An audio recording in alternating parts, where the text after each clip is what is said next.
존 오트버그 목사님의 선택 훈련이라는 책이 있습니다. 이 책 16페이지부터 19페이지까지에 보면 당신에게도 문을 여신다라는 글이 실려 있습니다. 목사님의 아버지에 대한 이야기예요. 아버지가 50대를 코앞에 둔 어느 날 어머니와 대화하는 걸 듣는 거죠. 어머니가 하는 이야기입니다. 우리는 언제까지 또는 평생 똑같은 곳으로 출근하고 똑같은 사람들과 지내는 이 생활을 반복해야 하나요? 아내가 남편에게 묻는 것이죠. 이 남편, 목사님의 아버지는 공인회계사라는 안정된 직업을 갖고 평생 일리노이주 록포드에서 평안하게 살아왔던 분이었어요. 그런데 이제 아내가 언제까지 우리가 이렇게 단조롭게 살아야 하나라는 말에 새로운 삶을 고민하고 이제 새로운 문을 열기 위해 고민을 한 것입니다. 그런데 캘리포니아주 남부에 있는 한 교회에서 공인회계사인이 아버지에게 어떤 자리를 제안하게 돼요. 그런데 이 아버지가 생각할 때 현재 살아왔던 곳에서 남부 캘리포니아주 남부는 3,000km나 떨어져 있는 곳이고 그 교회에서 제안한 일은 한 번도 해본 일이 없고 생판 모르는 사람들과 50이 다 돼서 가서 새롭게 일해야 하고 또 그런 것도 있지만 이래저래 맞지 않는 것이 많다는 것입니다. 지금 공인회계사로 벌어들이는 수입에 비하면 월급이 너무 작고 그런데도 불구하고 그 동네의 집들은 너무 비싸고 직종 차이가 너무 크고 연금도 너무 적고 자신의 나이도 너무 많고 사람들 또한 이상해 보였다는 것입니다. 그래서 이런 여러 가지 이유로 인해 그 캘리포니아 주 남부에 있는 교회에서 제안한 직업은 가지 않는 것이 옳다고 생각을 하고 결정을 그렇게 내렸어요. 그런데 그로부터 이제 계속해서 이상한 일들이 일어나는 것이죠. 하루는 주일 새벽에 꿈을 꾸는데 하나님의 목소리 같은 음성이 들리는 것입니다. 계속해서 이렇게 살면 씨를 뿌릴 수도 열매를 거둘 수도 없다. 생전 들어본 적이 없는 하나님의 음성처럼 갑자기 꿈에 그렇게 들린 거예요. 그래도 별로 대수롭게 생각하지 않았어요.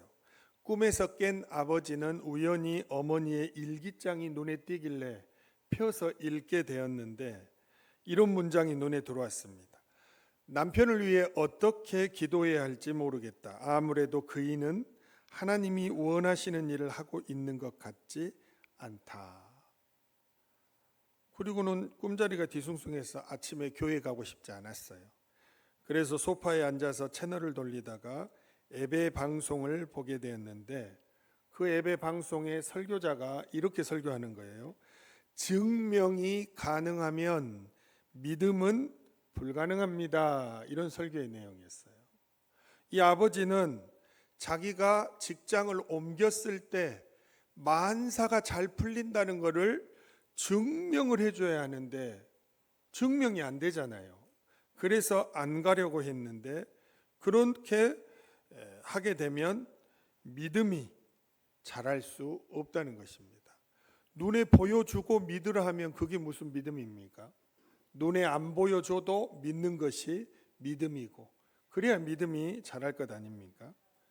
그런데 그래도 아버지는 완강했어요. 그 다음 주에는 다시 교회에 나갔습니다. 그런데 그날 목사님께서 설교하시는 내용이 옛삶을 버리고 하나님의 약속을 믿고 새로운 여행을 떠나기로 결단해야 한다, 이런 설교 내용이었습니다. 그러자 아버지는 드디어 캘리포니아주로 가는 비행기에 몸을 실었다는 것이죠. 그리고는 그 교회에서 제안한 자리로 옮기게 되고 그리고 25년 동안 그 교회를 섬기게 되고 단조롭고 안일한 삶에서 벗어나 스릴 넘치는 위대한 모험의 삶을 사셨다라는 것이 내용의 이제 모든 것입니다. 여러분, 이 경험담을 들으면서 무엇을 느끼십니까? 하나님의 음성은 이렇게 어느 한 사람에게 여러 루트를 달리해서 계속해서 들려집니다. 왜냐하면 하나님이 아버지에게 원하시는 삶의 길이 있기 때문입니다. 그 길이 훨씬 복되기 때문입니다. 그래서 인간적인 생각으로 거부했지만 하나님은 계속해서 방송을 통해, 설교자를 통해, 일기장을 통해, 꿈을 통해 하나님의 음성을 들려주셨고 결국에는 하나님의 음성에 순종하게 되었다는 것이죠. 하나님의 음성을 듣는 자, 바로 그 자가 가장 복된 사람인 것입니다. 그런데 오늘 이사야 32장 9절에 이렇게 말씀하죠. 너희 안일한 여인들아 일어나 내 목소리를 들을지어다. 너희 염려 없는 딸들아 내 말에 귀를 기울일지어다. 하나님께서 말씀하십니다. 지도자들의 아내들이 안일하고 나태해지고 염려가 없다 보니까 하나님의 음성을 듣지 못하는 거예요. 다시 말하면 신앙생활을 열심히 할 필요가 없을 만큼 일상이 평안하다고 느끼다 보니까 거룩함 없는 그 평범한 일상이 하나님의 음성을 못 듣게 귀를 딱 닫아버린 것입니다. 그러니까 아니라고 태평해지는 거죠. 그리고는 하나님께서 아무리 너 이렇게 하면 안 돼 말씀해 주셔도 들을 수도 없지만 들으려고도 하지 않는 것입니다. 거룩함이 없는, 간절함이 없는 평안하게 느껴지는 일상이 오히려 영적 귀머거리를 만드는 것입니다.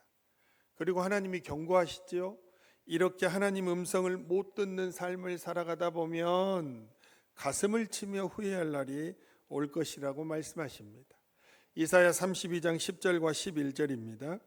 너희 염려 없는 여자들아 1년 남짓 지나면 너희가 당황하리니 포도 수확이 없으며 열매 거두는 일이 이르지 않을 것임이라. 너희 안일한 여자들아 떨지어다.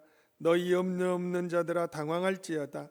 옷을 벗어 몸을 드러내고 배로 허리를 동일지어다 말씀합니다. 지금은 태평한 것 같지만 이제 곧 너희들은 침략을 받게 되고 전쟁 포로가 되어서 끌려가게 될 것이다. 제발 내 음성을 들어라. 하나님이 말씀하시는 것입니다. 사랑하는 여러분, 여러분과 저는 지난 한 주일 동안도 일상을 살았어요. 매일의 삶을 살았어요. 어떻게 살았습니까? 우리가 사는 삶에 특별하게 나쁜 일 한 것 없고 특별하게 못된 짓 한 것 없고 그냥 평안하게 안전하게 그렇게 살았어요. 단지 뭐 특별하게 기도해야 되겠다든지 하나님을 더 사랑해야 하겠다든지 은혜를 사모해야 하겠다든지 그런 것만 없었을 뿐이지 그냥 평안하게 한 주일을 보냈는데 성경에 보면 그런 삶을 사는 사람, 거룩함이 없는 일상을 살아가는 사람들의 결말에 대해 이렇게 말씀합니다. 누가복음 17장 26절부터 30절의 말씀입니다. 노아의 때에 된 것과 같이 인자의 때에도 그러하리라. 노아가 방주에 들어가던 날까지 사람들이 먹고 마시고 장가들고 시집가더니 홍수가 나서 그들을 다 멸망시켰으며 또 롯의 때와 같으리니 사람들이 먹고 마시고 사고 팔고 심고 집을 짓더니 롯이 소돔에서 나가던 날에 하늘로부터 불과 유황이 비오듯 하여 그들을 멸망시켰느니라. 인자가 나타나는 날에도 이러하리라 말씀하셨어요. 그냥 신앙에 대한 간절함만 없었다 뿐이지 별일이 없었던 것 같은데 보니까 예수님이 다시 오실 마지막 때에 이렇게 하다가 다 멸망했다라고 예수님이 말씀하시는 것입니다. 여러분들 가슴 속에 울림이 있습니까? 하나님께서 여러분에게 너 이렇게 신앙생활하면 안 돼. 너 이런 식으로 나를 믿으면 안 돼. 네가 나를 사랑한다고 하는데 이런 식으로 하면 안 돼. 혹시 그런 음성이 들립니까? 그 음성을 듣지 못하면 오늘 말씀하신 것처럼 이런 결말을 맞이하는 것입니다. 이거는 중고등부 얘들아, 중고등부 너희들도 마찬가지고 청년들도 마찬가지예요. 오늘도 보니까 고3생들 다 나갔는데 그 교회의 영적 분위기, 중고등부 학생들의 영적 분위기는 누가 좌우하냐? 고3생들의 신앙생활이 좌우합니다. 고3들의 신앙생활이 엉터리면 그 해의 중고등부 신앙은 엉터리 같아요, 분위기가. 근데 고3생들이 열심히 있으면 중고등부 학생의 분위기가 좋은 것입니다. 이게 하나님의 음성이거든요. 못 들어요. 그 말이 무슨 말인지를 이야기해줘도 잘 못 듣습니다. 사랑하는 여러분, 오늘도 하나님은 설교하고 있는 목사님을 통해 또는 중고등부 설교를 하는 전도사님을 통해 또는 정말로 안쓰러울 만큼 애를 쓰고 수고하는 사랑하는 우리 중고등부 교사들의 입술을 통해 그리고 신앙생활 열심히 하고 있는 엄마 아빠의 입술을 통해 하나님은 계속해서 음성을 들려주시는 것입니다. 너 그렇게 하면 안 돼. 너 그런 식으로 신앙생활하면 안 돼. 너 그런 식으로 예배자로 살아가면 안 돼. 그렇게 예배하는 자가 되어서는 안 돼. 하나님은 끊임없이 음성을 들려주셔요. 근데 일상이 평안하니까 아무 일이 없으니까 모르고 먹고 자고 사고 팔고 심고 매매하고 직장생활하고 결혼하고 살아가다가 롯의 때와 노아의 때와 같이 되는 것입니다. 두 번째로 거룩함이 없는 안일한 일상은 하나님의 은혜, 일상을 살아가는 이것이 하나님의 은혜라는 것을 망각하게 만듭니다. 오늘 이사야 32장 10절입니다. 너희 염려 없는 여자들아 1년 남짓 지나면 너희가 당황하리니 포도수확이 없으며 열매 거두는 일이 이르지 않을 것임이라 말씀하죠. 오늘 하루하루 살아가는 이 모든 것이 하나님의 은혜입니다. 이게 은혜라는 것을 알아야 하는데 이게 은혜라는 것을 모르기 때문에 그냥 의례 당연하게 존재하는 것으로 생각을 한다는 것입니다. 그러니까 하나님의 은혜임을 모르는 이 부유한 지도자들 아내들이 작년에도 괜찮았고 올해도 많은 열매를 수확했기 때문에 내년에도 당연히 잘 되겠지라는 것입니다. 하나님의 은혜로 이렇게 된 것인데 그냥 거룩함 없는 평범한 일상이 하나님의 은혜임을 가려버려요. 그러니까 내가 지금 예배 좀 빠지고 예배 좀 건성으로 드리고 교회 생활 좀 이렇게 해도 별일 있겠냐?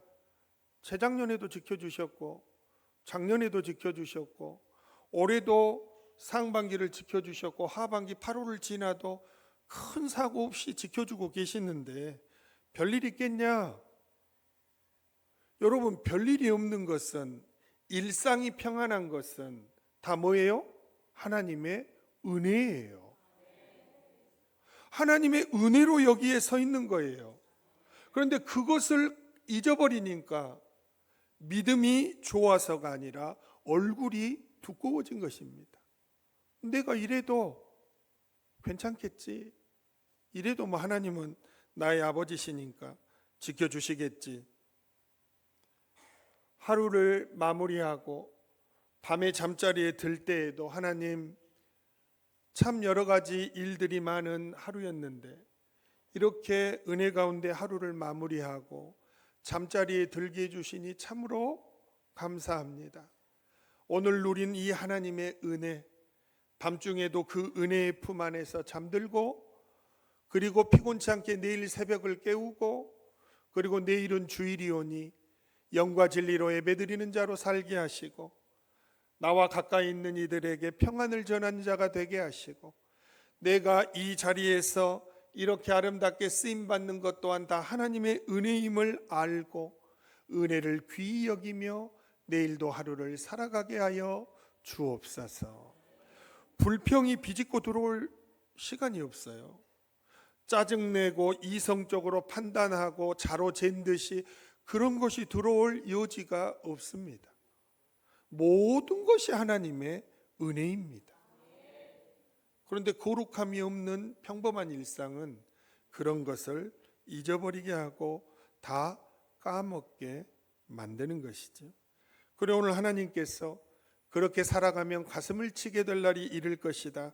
이사야 32장 12절에 말씀합니다.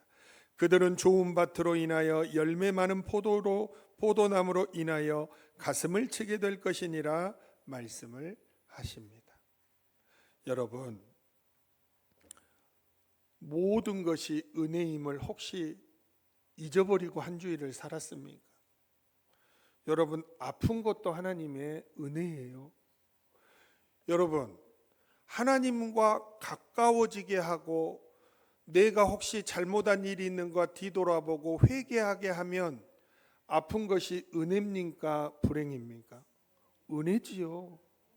건강하면 생전 기도 안 할 사람이에요. 그런데 몸이 아프니까 아픈 데를 부여잡고 기도하는 거예요. 하나님, 나를 불쌍히 여겨주시고 나를 치료해 주시고 주의 은혜로 나를 덮어 주옵소서.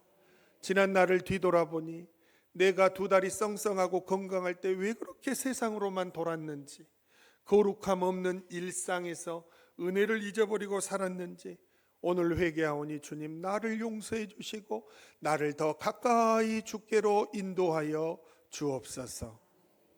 이게 은혜이지요.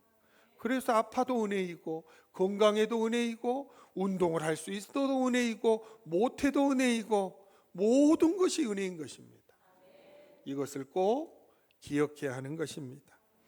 빛과 소금 잡지 2025년 8월 이번 달 잡지의 이슈가 매일 만나는 기적입니다. 이 잡지는 매달 이슈를 하나 택해서 그거에 관계된 글들을 실어요. 이렇게 시작합니다. 잡지를 시작하는 이슈란에 오늘 하루도 무사히 흘러갔습니다. 놀라운 사건도 없었고 특별한 기적도 없었습니다. 그러나 곰곰이 생각해 보면 아무 일 없었다는 이 사실이야말로 가장 큰 기적입니다. 이 세상은 수많은 사건과 사고와 상실과 절망으로 가득합니다. 하여 오늘 숨쉬고 오늘 밥 먹고 오늘 누군가와 대화를 나누며 오늘을 평범한 일상으로 마무리한다는 것은 기적입니다. 아직도 가야 할 길에 저자 스카펙은 말합니다. 삶이 계속된다는 그 사실 자체가 은총이다. 오늘 우리는 알지 못하는 사이 수많은 위험을 지나왔습니다. 설명할 수 없는 힘이 우리를 보호하고 회복하게 하며 살아가도록 이끌었습니다. 오늘도 그 은총은 조용히 그러나 분명히 내 삶 속에 흘렀습니다. 내가 깨닫지 못했을 뿐입니다. 그러니 이제는 고백합니다. 아무 일 없이 살아가는 날들이야말로 하나님이 내게 허락하신 가장 위대한 선물이란 것을, 그 은총을 기억하며 감사함으로 하루를 마무리합니다. 라는 글입니다. 사랑하는 여러분, 이 모든 것이 주의 은혜라는 것을 깨닫지 못하면 그냥 살아가는 매일이 평안 아닐까? 신앙은 절로 밑바닥으로 떨어지는 것입니다. 영적으로 귀머거리 되고, 영적으로 못 보는 봉사가 되고, 영적으로 보면 형편없는데 겉으로 볼 때만 참 훌륭하게 보일 수도 있다는 것을 늘 기억해야 합니다. 안에 있는 내 영혼은 뼈다귀만 남은 해골 같은데 겉으로 볼 때는 좋은 옷 입고 좋은 신발 신고 살아가다 보면 아무런 자각을 할 수 없는 것입니다. 왜? 평범한 일상이 아무 일 없으니까. 그러나 평범한 일상이 은혜라는 것을 보고 듣고 깨닫는 사람은 하나님을 간절히 찾을 수밖에 없는 것입니다. 그래서 평상시 아무 일 없을 때에도 하나님을 간절하게 찾는 예배자가 되는 것이고, 무슨 일이 생겼을 때는 더 간절하게 하나님을 찾는 자가 되는 것입니다. 자기 영혼을 들여다볼 줄 알아야 합니다. 내 영혼은 건강한가? 내 영혼도 아름다운가? 내 영혼도 주를 닮아 있는가? 바로 볼 줄 알아야 합니다. 그래서 오늘 하나님이 말씀하시는 것입니다.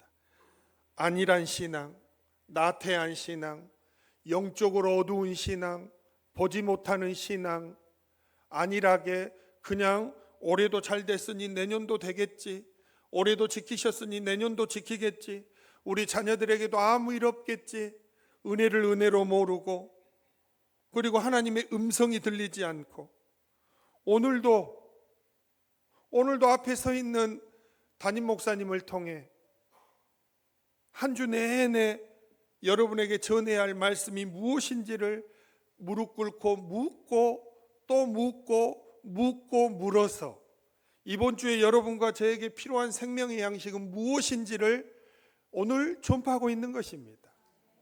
사람의 소리로 들리고 맞는 소리만 듣고 그렇게 해서는 영원히 새로워질 수 없는 것입니다. 어제와 똑같고 오늘과 내일이 똑같을 것입니다. 변화되고 부흥되고 회복되는 역사는 하나님의 음성을 들을 줄 알아야 합니다.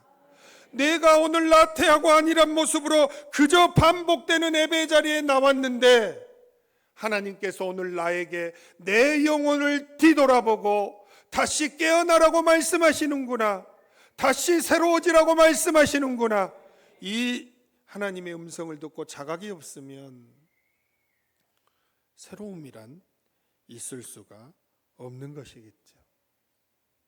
사랑하는 여러분, 우리는 뜨거운 여름에 한 중앙에 와 있지만 오늘 어제 보니까 7월 말에 한참 뜨겁던 그 여름의 중심은 피해 간 것 같습니다. 그 말은 무슨 말이냐? 은혜에 집중할 수 있는 뜨거운 여름이 이젠 진짜 얼마 남지 않았다는 것입니다.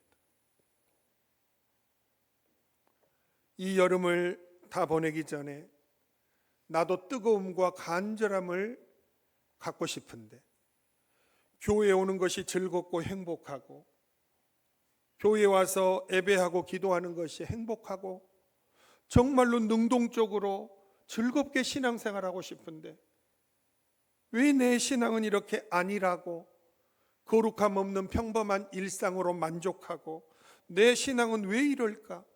오늘 주님이 가슴치게 되는 날이 이르기 전에 주의 음성을 들을 줄 알고 은혜를 은혜로 여기는 신앙인으로 변화되라고 말씀하는데, 주님, 나는 어떻게 해야 합니까? 나는 오늘 이 시간에 설교를 듣고 무엇을 결단해야 하는 것입니까? 우리의 안일한 신앙을 탈출하게 하는, 이스케이프하게 하는 비결은 하나입니다. 성령으로 충만한 것입니다. 성령으로 충만한 것입니다. 그럼 목사님, 지난주 설교할 때는 오직 예수님이라면서 또 오늘은 성령 충만이라고 하면 헷갈리잖아요. 어떻게 기도를 해야 하나요? 똑같은 말입니다. 자, 이거에 대해서 정말로 설명을 잘 해놓은 책이 있어서 잠깐 설명을 드리면, 이상학 목사님의 바울의 교회 생각 198페이지와 199페이지에 보면 이렇게 설명을 정말 잘 해놓으셨어요. 올라가셨다 하였은즉 땅 아래 낮은 곳으로 내리셨던 것이 아니면 무엇이냐? 에베소서 4장 9절 말씀에 대한 해설이에요. 예수님이 분명히 하늘로 올라가셨는데 땅 아래로 내리셨다는 것이 무슨 뜻이냐 그 말입니다. 예수님은 하늘로 승천하셔서 하나님 아버지 보좌 우편에만 계신 것 같은데 그게 아니라는 것입니다. 예수님은 하늘의 보좌 우편에도 계시지만 또 다른 보혜사인 성령님을 통해 예수님은 우리 안에 함께 거하고 계신다는 것입니다. 그래서 성령께서 우리 안에 역사하시는 것은 주님이 우리와 함께 계신다는 것의 증거입니다. 오직 예수님은, 오직 성령의 충만함이 내 안에 이루어질 때 주님이 함께 하시고 일하시는 역사가 함께 일어나는 것입니다. 주님, 내가 오직 주님만 붙드는 인생이 되게 해주십시오 라고 한다면 성령이여 나를 사로잡아 주옵소서, 성령께서 나에게 기름을 부어 주옵소서. 왜냐하면 안일한 신앙을 탈피하는 회복은 성령님밖에는 없기 때문입니다. 성령이 내 안에 가득 임하면 주님을 사랑하는 마음이 뜨거워지는 것입니다. 예배드리고 싶은 마음이 간절해지는 것입니다. 기도하고 싶은 마음이 간절해지는 것입니다. 그래서 안일한 사람들은 성령으로 충만해야 다시 찬양하게 되고 다시 예배하게 되고 다시 모든 회복이 일어나는 것입니다. 오늘 이사야 말씀에는 성령께서 부어지기 전과 성령께서 오신 후의 차이가 얼마나 선명하고 명확한지를 우리에게 보여주는 귀한 본문입니다. 하나님의 영이 내리기 전에, 성령이 임하시기 전에, 성령이 충만하기 전에 유다는 어땠을까요? 오늘 이사야 32장 12절부터 14절입니다. 성령이 부어지기 전입니다. 그들은 좋은 밭으로 인하여 열매 많은 포도나무로 인하여 가슴을 치게 될 것이니라. 내 백성의 땅에 가시와 찔레가 나며 희락의 성읍 기뻐하는 모든 집의 날이니 대저 궁전이 폐한 바 되며 인구 많던 성읍이 적막하며 오벨과 망대가 영원히 구렬이 되며 들나귀가 즐기는 곳과 양떼의 초장이 되려니와 말씀은 완전히 폐허가 된 것이죠. 그런데 하나님의 영인 성령이 내리시고 하나님의 영을 하나님이 부어주시면 어떻게 변화되느냐? 이사야 32장 15절부터 18절의 말씀입니다. 마침내 위에서부터 영을 우리에게 부어주시리니 광야가 아름다운 밭이 되며 아름다운 밭을 숲으로 여기게 되리라. 그때 정의가 광야에 거하며 공의가 아름다운 밭에 거하리니 공의의 열매는 화평이요 공의의 결과는 영원한 평안과 안전이라. 내 백성이 화평한 집과 안전한 거처와 조용히 쉬는 곳에 있으려니와 말씀하고 계십니다. 하나님의 영이 부어짐과 동시에 폐허 같았던 그 유다가 정의와 공의가 바로 서고 부요함과 평화와 안전이 이루어지는 것으로 이렇게 다른 모습으로 변화되고 있는 것을 보여주고 있습니다. 사랑하는 여러분, 사람은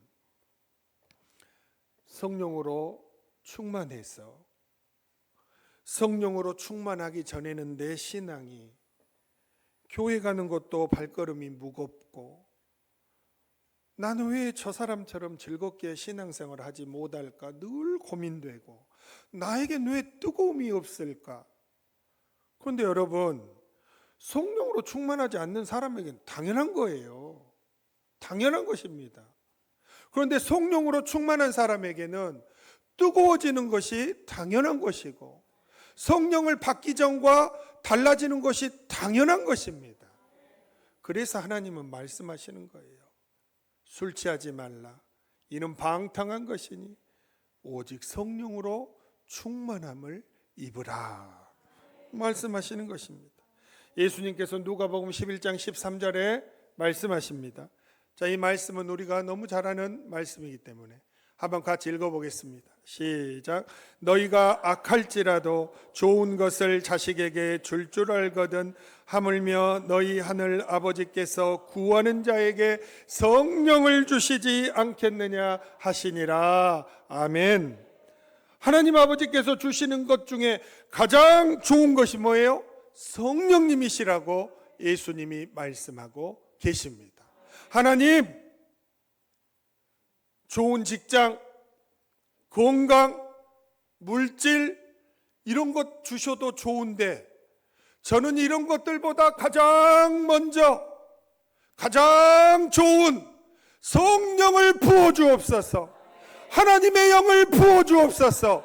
하나님이 영에 내리는 곳에 나를 놓아 두옵소서. 성령이 운행하시는 곳에 나를 놓아 두옵소서. 그리고 성령이여 나를 가득 채워 주옵소서. 성령이 임하시기 전과 후가 정말로 판이하게 다른 그런 성령의 사람이 되게 하여 주옵소서.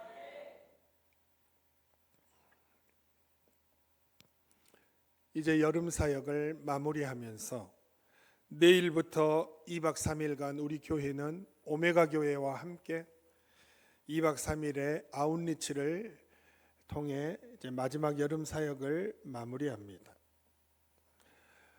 월요일은 스태프들 경건회가 있고 화요일과 수요일 저녁 7시 30분에는 아웃리치 저녁 집회가 있습니다. 이제 여름 지나가기 전 마지막 기회입니다. 할 것도 많고 또 바쁘기도 하고 여름을 지내다 보면 지치기도 할 것입니다. 그래도 우리가 먼저 해야 할 것은 성령이 강하게 임하시는 곳에 참여해서 성령이 내 영혼을 사로잡게 하는 것이 가장 먼저요 중요한 것입니다. 성령이 충만히 임하면 삶의 질이 달라집니다. 옛날에는 따지면서 불평도 많이 했는데 성령이 충만하면 모든 것이 감사해집니다. 옛날에는 따지면서 불순종할 때가 많았는데 모든 것이 하나님의 은혜인 줄 아니 순종의 사람이 됩니다. 여러분, 성경에서 말하는 가장 행복한 사람, 귀한 사람, 종기 있는 사람 어떤 사람입니까? 순종하는 사람, 성령으로 충만하여 주의 나라와 의를 먼저 구하는 사람, 성령과 함께 동행하는 사람, 하나님이 그의 앞길을 인도하는 사람, 제일 행복하고 존귀한 자들입니다.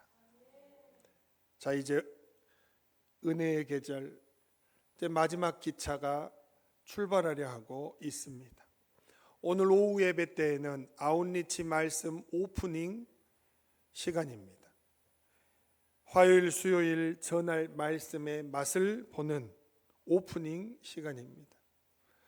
과연 하나님께서는, 성령님께서는 이번 아웃리치 집회를 통해 우리에게 무엇을 말씀하시고자 하는지, 아웃리치 말씀 오프닝이 오늘 오후 예배 때 있습니다. 맛있게 식사하시고 또 셀가족들과 함께 티타임 나누시고 성령으로 충만할 아름다운 일들을 사모하면서 마지막 은혜의 기회를 잘 살리셔서 성령 충만함으로 무장하고 가을 열매의 계절을 맞이하시는 여러분과 제가 되기를 간절히 바랍니다.